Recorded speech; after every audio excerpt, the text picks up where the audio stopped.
765쪽 방금 설명드린 거는 필기노트 153쪽에 정리가 다 돼 있어요. 153쪽에.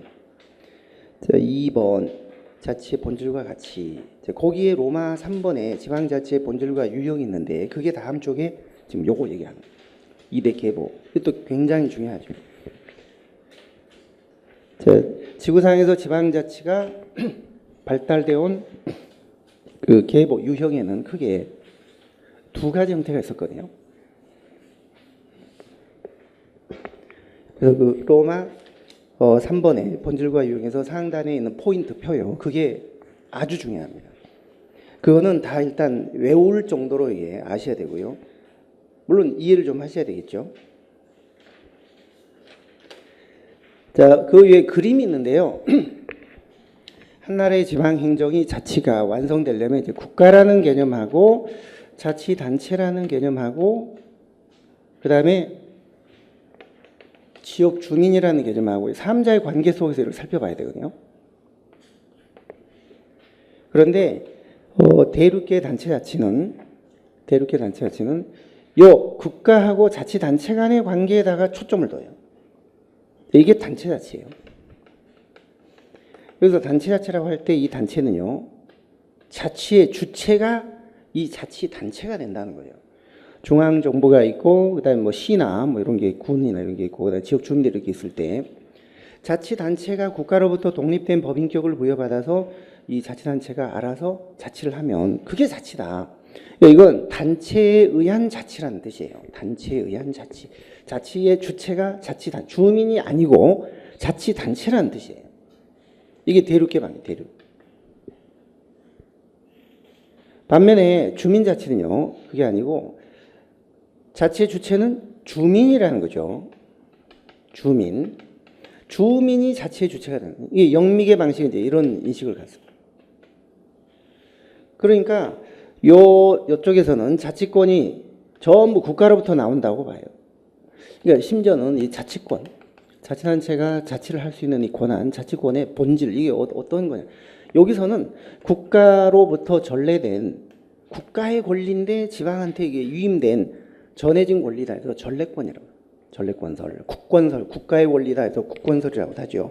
자, 768조 맨 꼭대기 3번 자치권이라는 게 있는데요. 그건 이제 조금 중요한 거지만 로마 2번에 보시면 영미의 거기 로마 2번 대륙계 국가들은 이 자치권을 국가로부터 전래된 권리로 봅니다. 전래권설, 세 번째 줄 국권설. 따라서 국가가 안 주면 안 줄 수도 있는 거고 줬다가 뺏을 수도 있고. 그러니까 이 자치권이라는 게 완전한 자치단체의 어떤 고유한 권한이 아니에요. 반면에 그 위에 1번에 고유권설이라는 게 있어요. 고유권설이라는 거는 이거는 국가가 주고 안 주고의 문제가 아니라 주민들이 자신들의 사물을 스스로 처리할 수 있는 자치권은 이건 민주주의 원리상 당연히 지방정부나 주민이 갖는 당연한 권리다. 고유한 권리다. 고유권설, 지방권설이라는 뜻이에요. 영미형의 주민자치 쪽은 이제 자치권을 이런 식으로 봅니다. 그러니까 뭐 자치권이라는 건 주민으로부터 나온다. 이거는 국가로부터 전래받았다. 그러니까 이 단체자치 같은 경우는 통제도 중앙정부가 전부 통제를 해요. 사무도 고유 사무도 있고 국가가 위임한 사무가 엄청 많아요. 우리나라처럼. 그래서 이 중앙정부가 통제를 주로 해요. 이게 중앙통제, 위로부터의 통제. 그러나 이쪽은 모든 권한이 주민으로부터 나오고 국가하고는 아예 아무 관계가 없어요. 이 국가하고 지방이라는 거는 별개의 정부, 독립된 별개의 정부이기 때문에 아무 관여를 못하고 모든 권한은 주민으로부터 나오고 통제도 주민이 하는 거예요. 아래로부터. 이게 주민통제예요. 주민통제. 따라서 여기서는 위임사무가 존재하지 않습니다. 고유사무만 있습니다. 고유사무만. 여기는 위임사무가 같이 있고요. 예, 우리나라는 당연히 왼쪽 이 방식을 지금 취하고 있습니다. 자치 중점을 어디에 두느냐? 이쪽에 두느냐? 이쪽에 두느냐? 국가하고 자치단체하고의 관계, 그러니까 국가로부터 자치권을 부여받아가지고 독립된 법인격을 유지하면서 자치단체라는 게 존재하고 여기 하면 되는 거지. 주민이 뭐 참여하고 이런 거는 뭐 중요하지 않다는 거 이쪽에서는. 그러면 아무리 자치단체가 있어도 주민들이 참여를 못한다면 그게 자치인가요? 아니잖아요. 그렇기 때문에 왼쪽은 자치의 본질을 분권으로 정의를 해요. 분권만 되면 이게 자치의 본질이다. 그러나 이거는 아무리 지방단체로 권한이 분권이 됐다 해도 주민이 참여하지 못하면 그거는 자치가 아니다. 그래서 여기서는 참여가 자치의 본질이에요. 주민 참여가. 이거는 지방 분권이 자치의 본질이에요. 자, 거기 큰 표 포인트를 한번 보겠습니다. 포인트. 그리고 또 요거는 단체자치는요. 지방자치라는 거는 법적으로만 자치단체하고 국가가 법적으로만 독립되면 된다 해서 이 법적인 측면을 많이 강조해요. 대륙계니까 아무래도 독일, 프랑스니까 법학이 발달한 나라잖아요. 정치학보다는. 그러니까 이건 모든 걸 법적으로 접근을 하려고 그러죠. 그러나 이쪽은 풀뿌리 민주주의나 지방자치는 풀뿌리 민주주의요, 민주주의에 꽂히고 그래서 이거 정치적인 의미를 많이 부여합니다. 지방자치는 뭐 민주주의 훈련 도장이다, 학교다. 제임스 브라이스가 그런 얘기를 했는데요. 이 지방자치는 민주주의를 꽃피울 수 있는 어떤 그런 정치적인 의미가 강한 거지 법적으로만 국가로부터 독립됐다 그래서 이게 자치가 되는 게 아니다. 법적 측면, 정책 측면. 또 거기 표를 보시면요. 한 5번째 칸인가요? 자치의 본질을 보십시오. 단체자치는 분권만 되면 자치지만 오른쪽은 주민이 참여를 해야 돼요. 그 다음에 또 왼쪽은 중앙정부로부터 독립만 되면 그러니까 대외적 자치입니다. 중앙하고 지방하고의 어떤 독립 이쪽에 초점을 둔다면 오른쪽은 중앙하고 지방은 별개이기 때문에 당연히 독립이 되는 거고 문제는 주민이 참여해야 돼요. 그렇기 때문에 왼쪽은 형식적 법제적 자치예요. 오른쪽은 실질적 내용적 본질적 자치예요. 주민이 참여해서 모든 걸 결정하냐 안 하냐 이런 문제예요. 그런 차이가 있고 맨 꼭대기 국가는 당연히 프랑스, 독일, 오른쪽은 영국, 미국. 그 밑에 자치권은 전래권설 대 고유권설. 그다음에 사무도 보시면 왼쪽은 고유와 위임 사무가 존재하면서 구분돼서 처리되지만 오른쪽은 위임 사무가 없기 때문에 고유와 위임 사무가 구분이 안 된다라고요. 구분이 안 된다는 얘기는 위임 사무가 없다는 뜻이에요. 없다. 그다음에 권한을 부여하는 자치단체한테 처음에 권한을 이제 줄 때 그 수권 방식, 권한을 부여하는 방식이 달라요. 포괄적 애시주의, 개별적 지정주의. 이거는 또 좀 아셔야 돼요. 중요한 거 이것도. 그래서 어차피 알아야 되니까 812조 지금 한번 정리를 하겠습니다. 지금 우리가 첫 시간에 하는 게 지방자치의 거의 한 50% 정도 될 거예요. 거의 다 여기서 다. 나중에 이순환 때는 조금 더 자세히 더 보겠지만 지금은 이제 큰 틀이니까 같이 막 이렇게 보는 거예요. 812조 1번 자치단체 기능 배분이 B급인데요. 그 밑에 로마 2번이 상당히 중요합니다. 기능을 권한을 여기서 기능이란 사무 권한과 같은 말인데요. 기능 사무 권한을 배분하는 방법이 두 가지가 있어요. 개별적 지정주의 오른쪽에 포괄적 예시주의.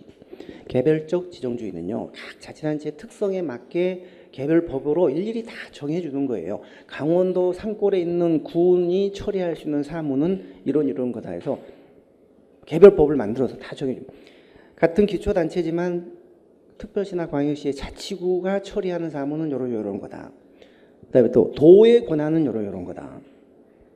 그러니까 자치단체 특성별로 산간지역, 어촌지역, 뭐 내륙지역 특성별로 그 다음에 기초냐 광역이냐에 따라 일일이 사무를 다 세분해서 법에다가 각각의 개별법을 만들어서 정해주는 거예요.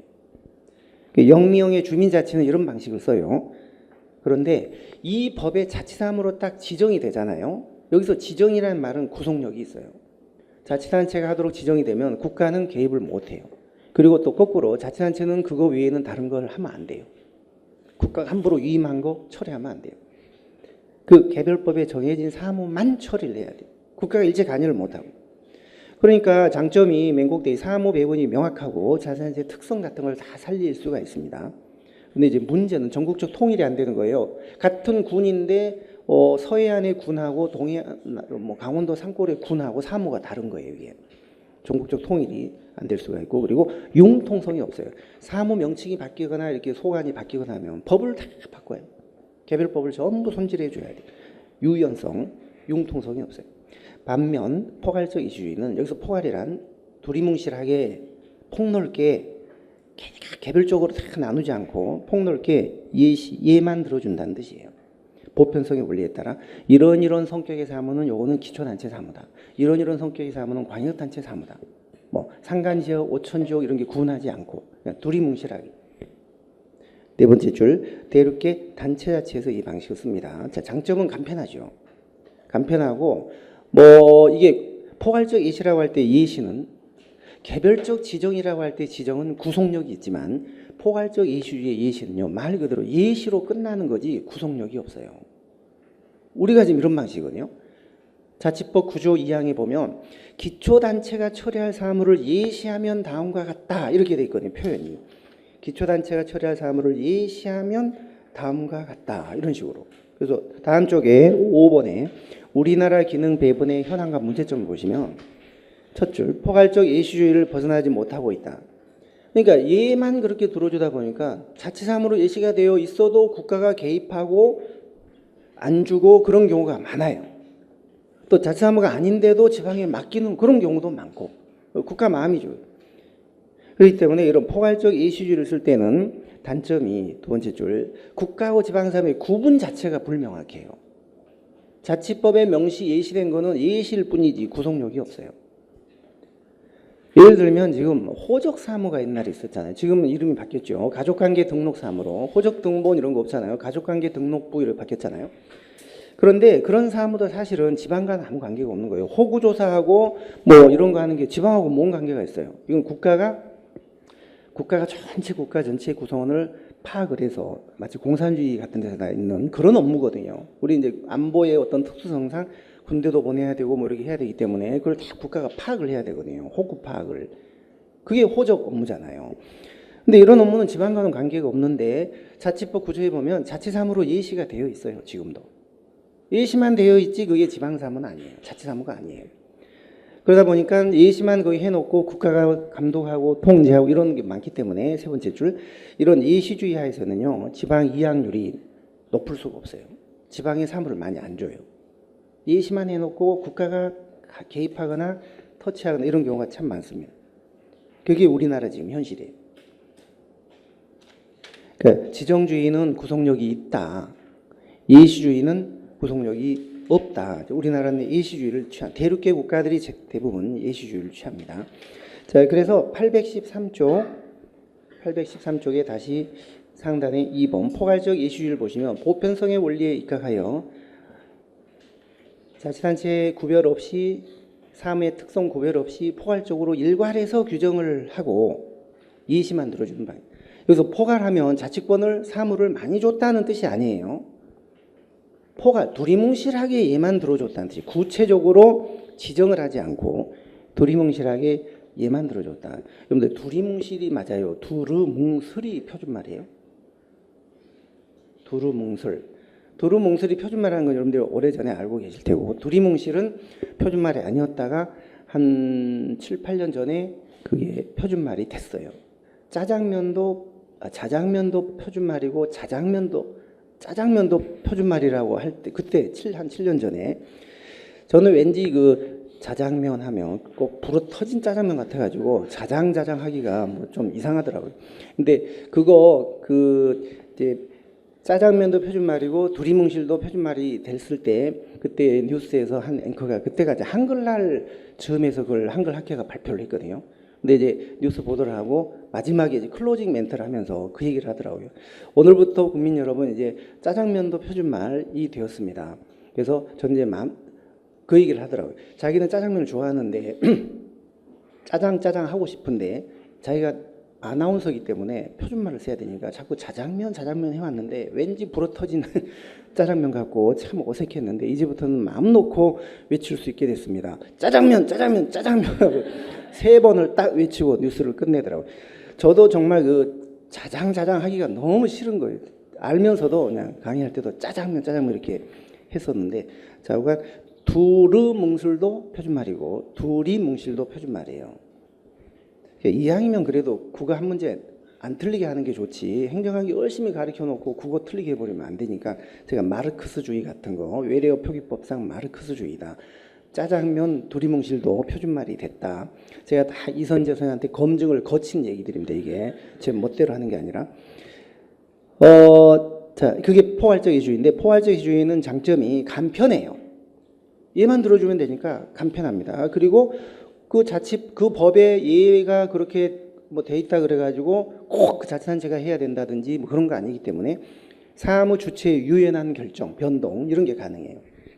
근데 단점이 가래 불명확해요. 예시만 해놨기 때문에 이게 뭐 국가사무인지 지방사무인지 해석상 논란이 분분해요. 그리고 3번에 지방 이양률이 떨어져요. 자치사무로 그냥 예시만 잔뜩 해놓고 국가가 실제는 다 개입하는 그런 경우가 많아요. 우리가 지금 그런 경우에요. 주민등록사무, 가족관계 등록사무 다 이거 자치사무로 예시가 되어 있는데요. 사실상 국가사무예요.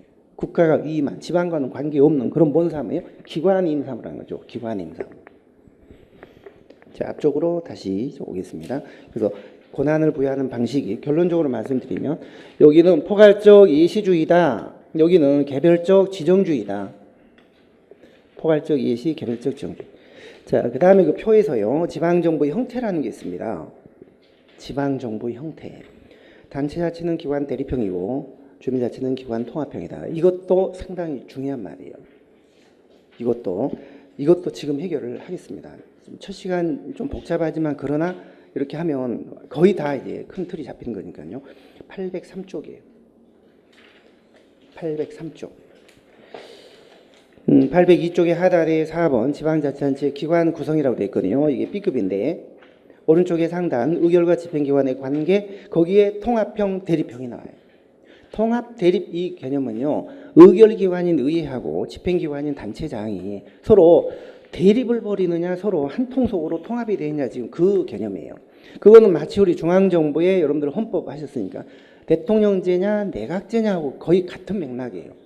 우측의 날개 803쪽 행정학의 범주는 아니지만 대통령제 내각제 개념을 알아야 그걸 지방정부에 적용한 게 통합형과 대립형이니까 상단에 대통령제 내각제 고개를 한번 보겠습니다. 여러분들은 헌법에서 자세히 배우셨겠지만 우리 행정학에서는 뭐 자세는 필요 없고 골자는 이겁니다. 자, 국민이 의회와 정부를 구성을 할 때요. 대통령제는 의회도 국민이 선출해서 구성하고 행정부도 국민이 선출해서 행정수반을 선출해서 따로따로 구성해서 의회하고 정부 간에 서로 체크 앤 밸런스, 견제 균형을 유지하도록 하는 그게 대통령제잖아요. 대통령 중심적인 대통령이 권한이 세니까 국민의 대표기관 의회가 늘 감시 견제를 해라.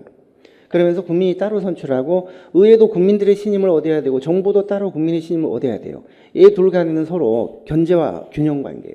그러니까 국회를 구성하는 게 총선이고 총선, 행정부를 구성하는 게 대선이잖아요. 대선. 따라서 총선과 대선이라는 두 가지 선거를 통해서 정부와 의회를 국민이 따로 선출하고 각각 이 따로 국민에게 심판을 받는 이 선거를 통해서 심판을 받는 그런 구조가 대통령제. 자, 그런데 내각제는 그게 아니죠. 자, 내각제는 국민이 있고 그다음에 이제 의회가 있고 그다음에 내각이 이렇게 있는데 내각이 정부죠. 이 내각을 국민이 직접 선출하는 게 아니잖아요. 선출해서 구성하지 않고 국민은 의회만 구성을 합니다. 이게 총선이죠. 그러면 의회가 이제 구성이 되면 이때 의회에서 다수당을 차지한 당을 중심으로 내각이 구성이 되죠. 안 되면 연정을 해야 되고 그렇기 때문에 이 수상도 이 다수당의 당수를 국회에서 이제 수상으로 선출을 하잖아요. 그러니까 의회가 내각을 구성을 해요. 의회 다수석을 차지한 당을 중심으로 내각을 구성을 하고 서로 간에 국민에게 공동으로 책임을 지는 거예요.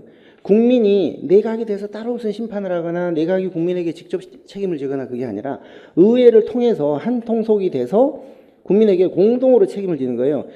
자, 그래서 국회의원들하고 내각의 강요들이 거의 다 겸직이 돼 있어요. 겸직이 돼.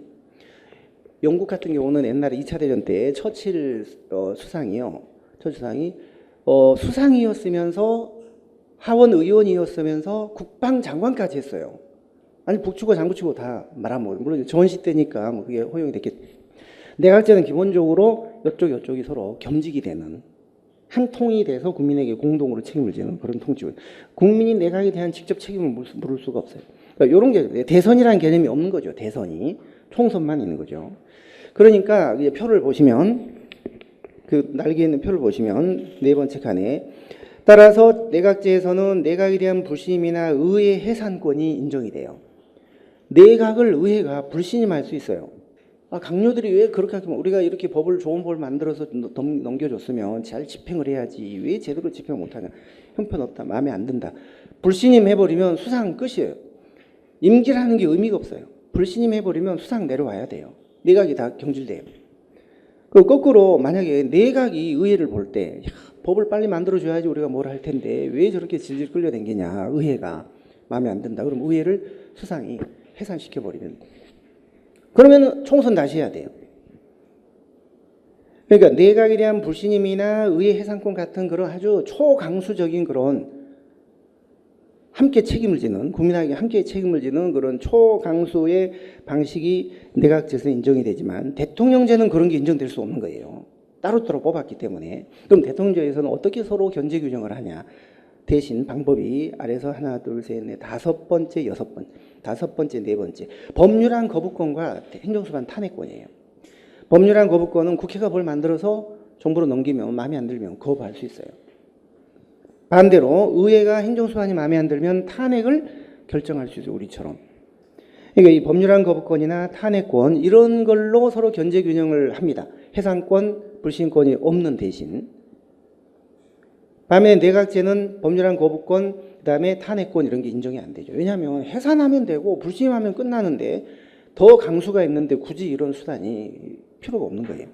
자, 그래서 제일 중요한 건 내각제는 불신임과 해산권이 인정된다. 그다음에 대통령제는 법률안 거부권과 행정수반 탄핵권이 인정된다. 그거를 아시고 마치 이런 중앙의 내각제와 같은 방식을 지방에다 적용한 게 바로 기관 통합형이에요. 그다음에 대통령제와 같은 방식을 지방에다 적용한 게 기관 대립형이에요. 견제와 균형을 통해서 서로 대립을 하게 한다.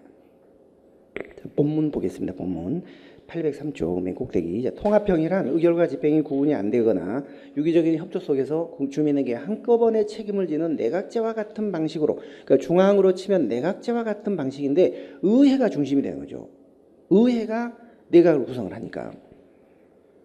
여기도 기관통합형은 지방도 지방의회가 단체장을 선출하거나 그렇게 하는 경우가 많아요. 주민들이 직접 선출하는 게 아니고. 그래서 3번의 장점은 영미계 국가가 주로 이런 방식을 많이 써요. 영미계 방식이. 그러니까 결론적으로 말씀드리면 영미계는 주로 기관 통합형을 쓰고 대륙계 국가는 기관 대립형을 쓴다. 자, 그런데 통합형의 장점은 의회로 모든 권한과 책임이 귀속이 돼요. 의회가 다 책임져야 돼요.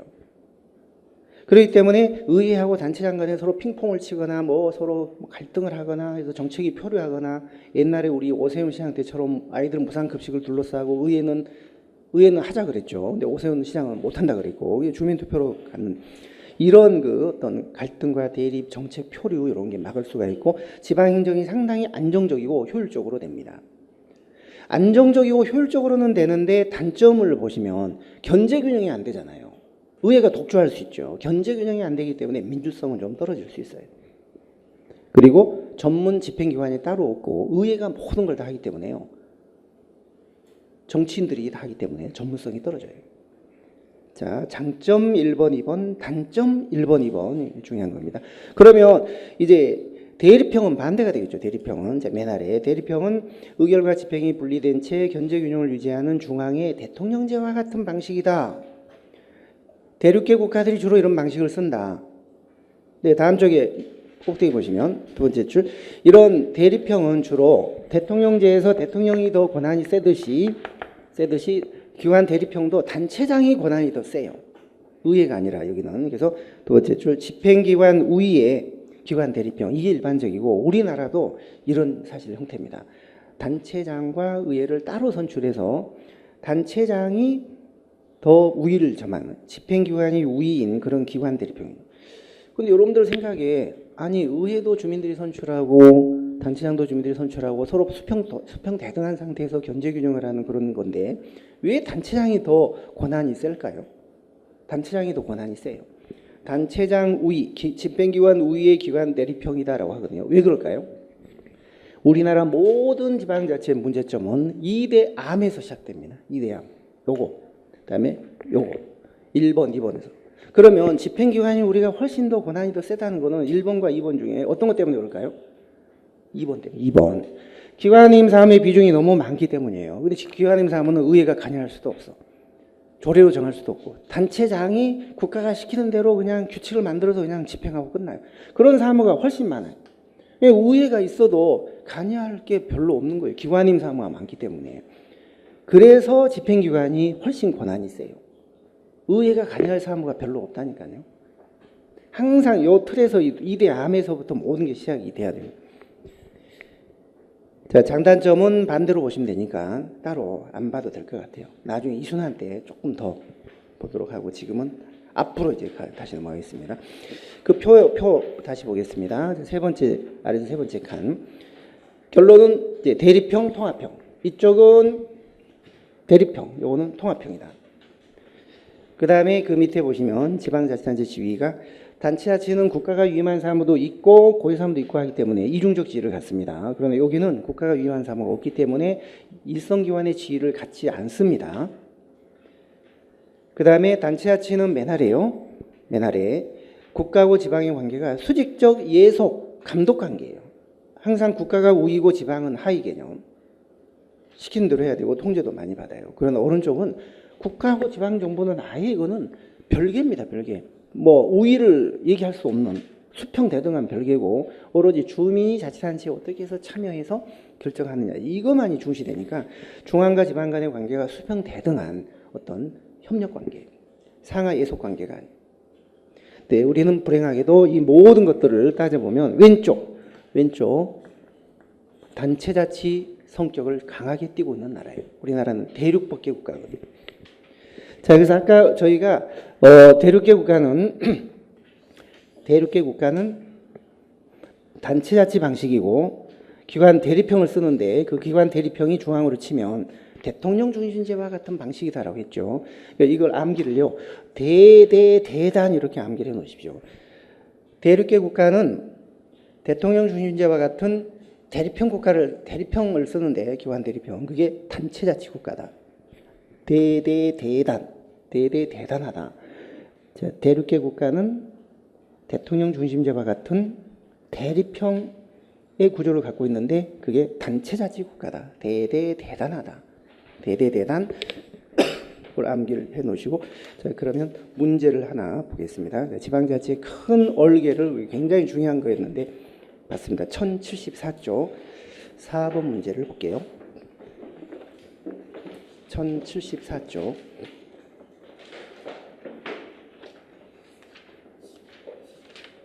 4번 서울시 7급 문제였는데요.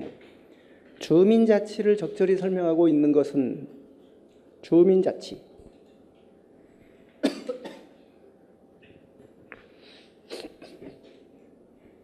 답은 3번이죠.